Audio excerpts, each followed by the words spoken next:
Now, some challenges for you. Jot these down. I'm going to go through them very quickly now as we rush to a conclusion here in about 13 minutes.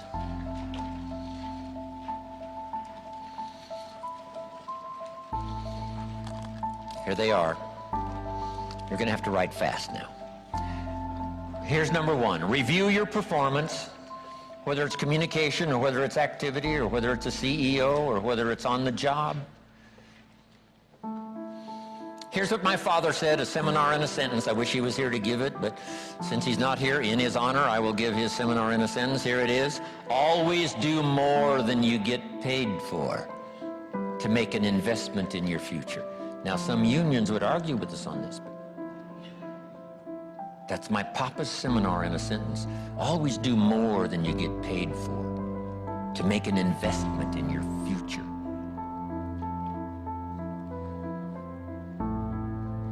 My father was so unique. Papa said if it's raining, you can't fix the roof. If it isn't raining, it doesn't need to be fixed.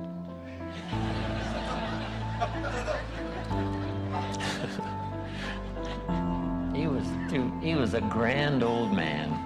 Wow, this guy. So review your performance, your language with your children. Just go over that and say, have I been too harsh and too strong, too stubborn? Should I learn to be easier, mix more compassion with the tough stuff I have to deal with? Yes. You know, prayer will help sometimes. If nothing else, dear God, help me. Say the right thing, not to ruin it all by poor communication. Here's the next on my list. Face your fears. I don't know what challenges you might have in going over the stuff we've been going over in terms of amending your philosophy or going back and, redoing some stuff that you might have messed up. But face all your fears. That's how you conquer them. Don't dismiss them, just face them. Say, here's what I'm afraid of. I wonder what I could do to change that. Here's the next one. Exercise your willpower to change direction. You don't have to keep doing what you've done the last 6 years if it's not yielding you the benefits you want. In the seminar I do for Jerry, my mentor helped me to review the last 6 years so I wouldn't repeat those errors the next 6. See, if you're a goose, you have no choice to do the next 6 like you did the last 6. But if you're not a goose, here's what you can do. Pick a new destination and start going that way. You say, well, I've done this for the last 2 years. I'll probably have to do it another 2. And the answer is no, not in a million years. Now, you can change one little degree at a time, or if you want to, you can revolutionize the whole thing. Who says you couldn't revolutionize the whole thing in a week's time and start a brand new direction that will most assuredly help you arrive in a brand new place a year from now, 3 years from now? No telling 5 years from now where you could arrive. Use your willpower to start the process. Just willpower to change a little or change a lot. Anybody can change. You don't have to repeat last year. Clean up the errors. Invest it now in the next year. Watch it make the difference. Here's the next one that's important. Parents have to do it. We ask our kids to do it, but we've got to do it. Admit your mistakes. Sometimes you have to admit them to others. Here's some of the best words in the English language. I'm sorry. The reason why those are good words is because it could start a whole new relationship. It could start 2 people going in a whole new direction. I'm sorry. Simple, easy, not easy, but if you get this done, the turnaround can be dramatic. The early years can be big in payoff. And here's the big one. Admit your mistakes to yourself. You don't have to babble about them to everybody in the neighborhood. But it doesn't hurt to sit down and have a conversation with yourself and say, there's no use kidding myself. Here's where I really am. I've got pennies in my pocket and I got nothing in the bank. That's what I said after the Girl Scout left my door. I had a conversation with myself. And I said, I don't want this to happen anymore. Next, refine your goals. I don't know what ambitions you've had up until now, but this weekend would be a good time to start the process. We're going to talk about our goals workshop before our session is over this weekend. Maybe that will help stimulate you to set some higher goals, reach for some higher purpose, go for something beyond what you thought you could do. By the time this weekend's over, you might double, triple, quadruple the amount of goals, purpose, all the things you think you can accomplish. You could multiply that by 10 by the time we finish here on Sunday. Here's the next one, believe in yourself. Yes, you got to believe in God, and you got to believe in the community, and you've got to believe in the possibilities. You've got to believe in the economy. You've got to believe that tomorrow can be better than today. But here's the big one, believe in yourself. There isn't a skill you can't learn. There isn't a discipline you can't try. There isn't a class you couldn't take. There isn't a book you couldn't read. If it's written in some other language, you just get it translated and read it.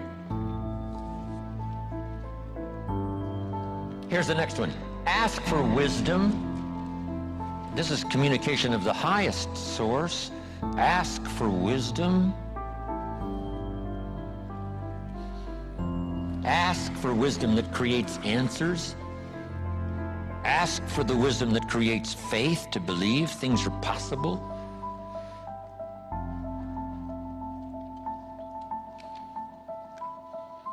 In King Solomon's day, there was the dilemma of two mothers who claimed the same baby. And the question was, whose baby is this? This mother says, it's mine. The other mother says, no, it's mine. Solomon said, bring me the baby. They brought him the baby, and he raised the sword. He said, I'm going to cut this baby in half and give one half to this mother and one half to this mother. And as he raised his sword, sobbingly, the real mother said, no, no, no, don't cut the baby in half. Give it to her, who was not the real mother. Solomon says, now I know who's the real mother. See, that is so wise. And the moment was such drama. But Solomon, the wisest of the wise, knew what to do to settle the deal. Ask for wisdom to deal with the challenges of today and tomorrow, to deal with the challenges your family brings you. Don't wish it was easier, wish you were better. Here's the next one, conserve your time. I must learn to do this. How much time have I got left? Not an unlimited supply. How many of these weekends can I do? Not 1,000, just a few, maybe a handful. Sometimes we get faked out. Bill Bailey says, the average person says, I got 20 more years. No, Bill says you got 20 more times. If you go fishing once a year, you've only got 20 more times to go fishing. Not 20 years. That fakes you out. I got 20 years. No, 20 times. See, that brings it right down to the real stuff. 20 times. How many more seminars like this? Not 1,000, a few, just a few. So would I mumble and stumble? Would I give you less than my best when I've only got a few more to give? And the answer is no, of course not. If you're a person of some dignity and quality, you wouldn't let that happen. Next, invest your profits. We're going to talk now about this before the weekend is over on financial independence. And I'm going to give you some excellent advice. Here was one of the philosophies Mr. Schoaf gave me, along with Mary Kay. Here's what he said. Profits are better than wages. Wages make you a living. Profits make you a fortune. Mary Kay and I went for that. Wow.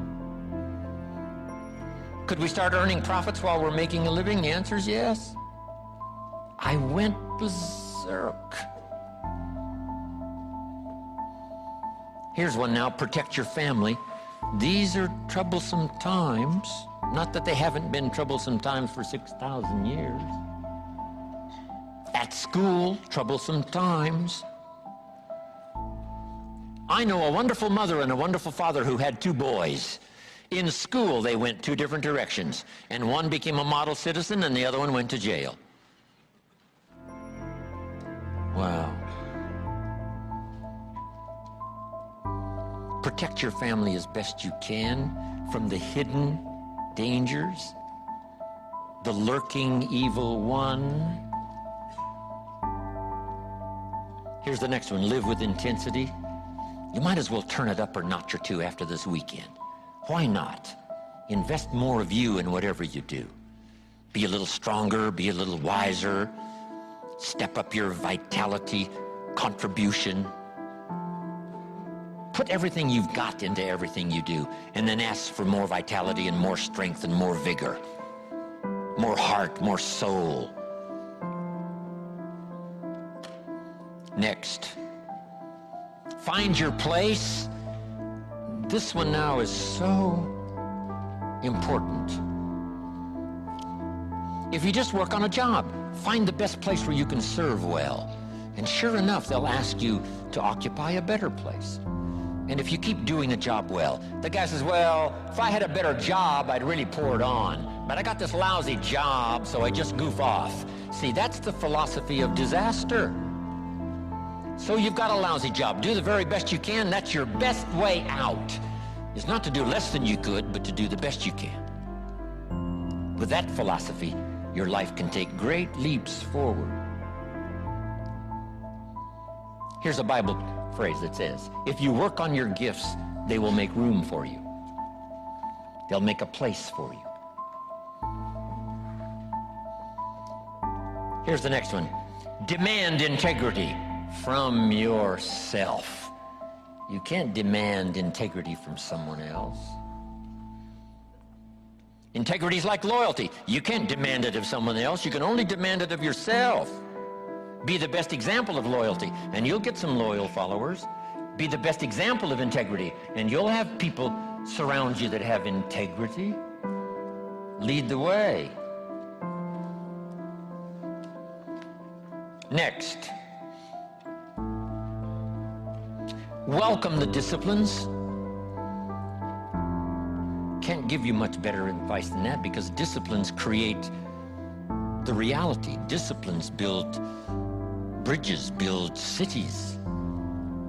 Disciplines, a well-disciplined activity creates abundance, creates uniqueness, productivity. Next, fight for what's right. It's a fight we're in. The storyteller says, and there was great war in heaven. Wow, you mean way back there? Yes. 1/3 of the angels conspired. I asked Bill Bailey, how long do you suppose it took 1/3 of these angels to get together? Did they conduct meetings? I don't know. Bailey says the storyteller doesn't say. I said, then we're supposed to use our imagination. I don't know. It does say finally the great war occurred, and the 2/3 prevailed and the 1/3 lost. One of the writers of later scripture, here's what he said: I fought a good fight.